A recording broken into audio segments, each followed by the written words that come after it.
I teach a lot of people on the piano, and over the years I've seen some amazing technique and I've also seen some really bad technique. So in this video I'm going to go through some of the things that I've seen that are not so good, and hopefully you will take that on board and it will improve your playing. So the first one is pretty much a beginner thing where people start on the piano and they try to play very, very close to the edge. So we've got a position here of your pretty much the position that you start with, which is on middle C, and rather than pushing your hand far into the piano and getting involved in these black notes here, which of course you don't need when you first start, people play right on the edge.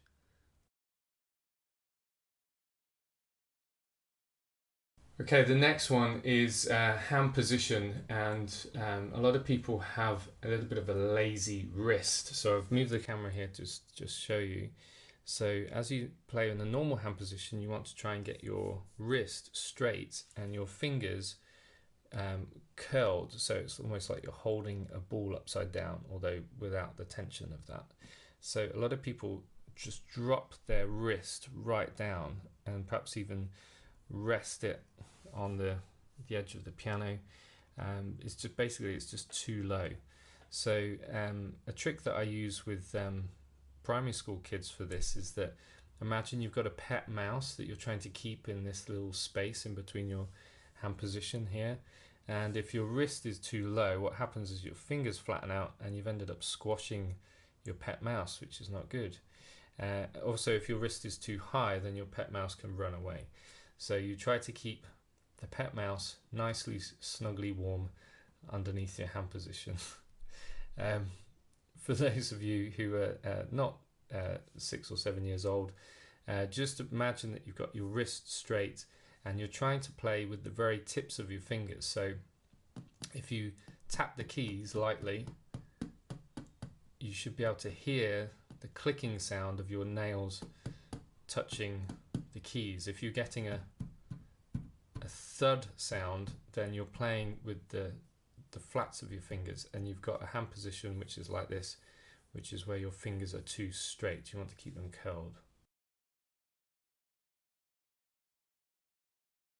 The next one is a pretty simple one, but it's just looking at your hands whilst you're playing.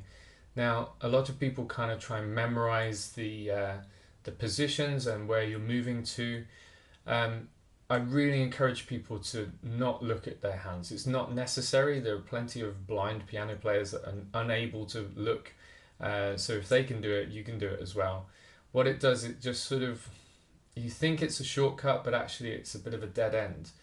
Now, if you're reading music, and most people do use music notation to help them progress, you've got to read the music. You've got to look at the music in order to read it and play it. So keep your eyes on the page. There's no reason why you need to look at your hand.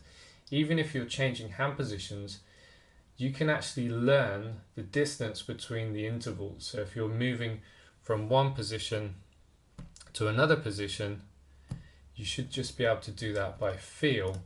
Eventually, with lots of practice, you can actually move distances. Now, you can also get to know the spacing between your fingers and feel the keys underneath. You can even find the position of where you are with judging where the black notes are. So here I'm feeling around where the 2 black notes are, so I know that C must be just to the left of that.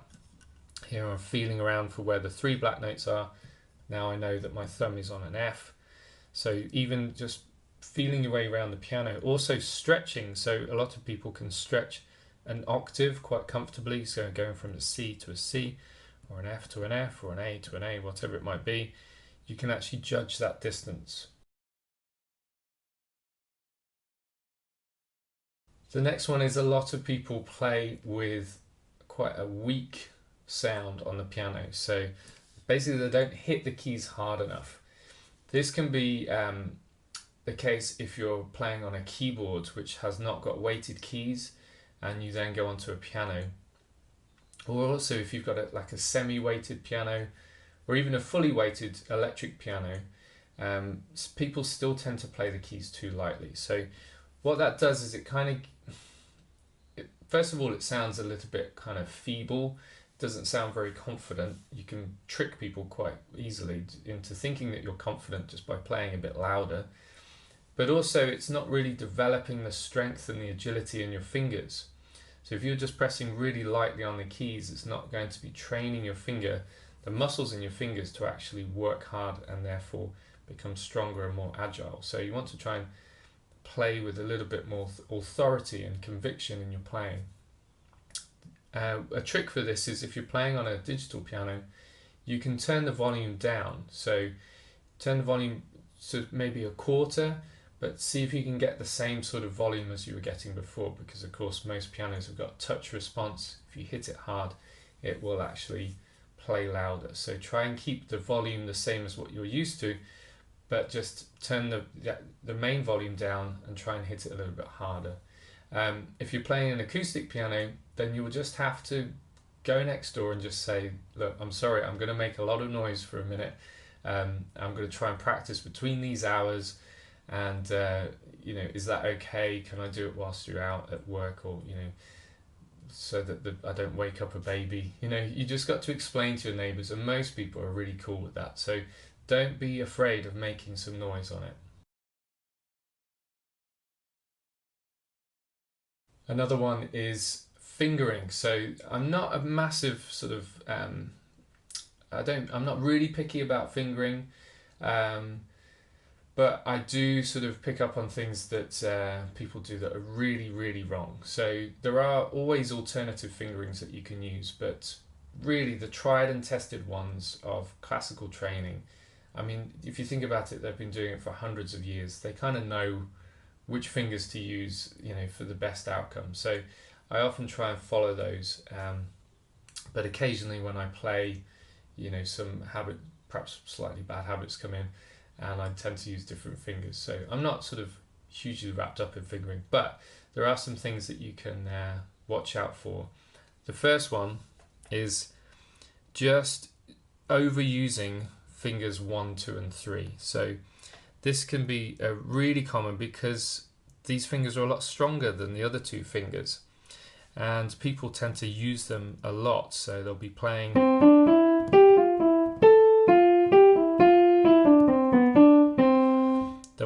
a phrase and just use those 3 fingers, and they'll be thinking it sounds fine, and it sort of does. But first of all, if you're trying to move between 2 positions all the time, there's no way you can do that smoothly. You can't go from that E there to the G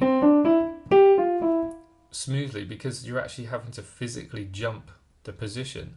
Whereas if you used finger 5, of course, you could play it with legato, play it a lot smoother. So try not to jump around too much on the positions, and try not to overuse these 3 fingers. The other thing I find is that people tend to almost stalemate themselves. I've done another video on this. Basically, if you're running through a phrase and you find yourself using finger 5, really that kind of ends it. It's game over. You can't move anywhere really from that position. So if I wanted to go C, D, E, F, G, and then an A, there's no real way I can do that smoothly. It's really kind of cumbersome there, moving from G to A. The most fantastically bad technique I've seen for this was a few years ago with some kid who tried to do that, which I always say to my students, that it's hilarious, but don't do that. So the idea is that you're supposed to move before you've kind of stalemated yourself. So that would kind of make sense to actually tuck your thumb underneath and move before you even get to the A. So you're not stuck and you're not having to do something strange like that, or really tucking under and sort of losing that shape. And this one, again, it's to do with fingering. So a lot of people kind of just don't hold their hand in the right position, and they'll perhaps double up fingers or just swap fingers without it really being necessary. So it's a really good idea to try and keep one finger per key.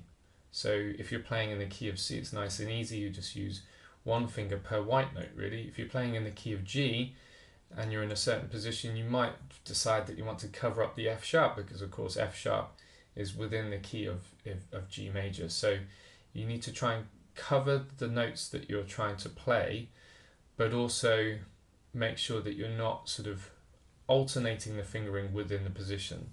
So if I'm playing in a C position here, I've got one finger per key. If I'm in the key of G major and I would be in the same position, I would actually cover up this F sharp so that I'm not accidentally going to play the F. But I wouldn't do things like this, of where I'm playing two fingers on one key. So I've actually just squashed my hands up out of position. To me, that doesn't feel natural anymore. But a lot of people, they do that just because perhaps their hand's a bit smaller, or they're not used to just keeping the shape of their hand position for one key per finger. Okay, so I hope that's helped. Check out some other videos on YouTube, and also if you go onto my website, which is www.rileymusicacademy.com, you can sign up there, and I send out weekly emails with tutorials and tips and all sorts of things. I'll also send you a free ebook about becoming a better musician, so make sure you go and subscribe on there, and I'll see you on the next video.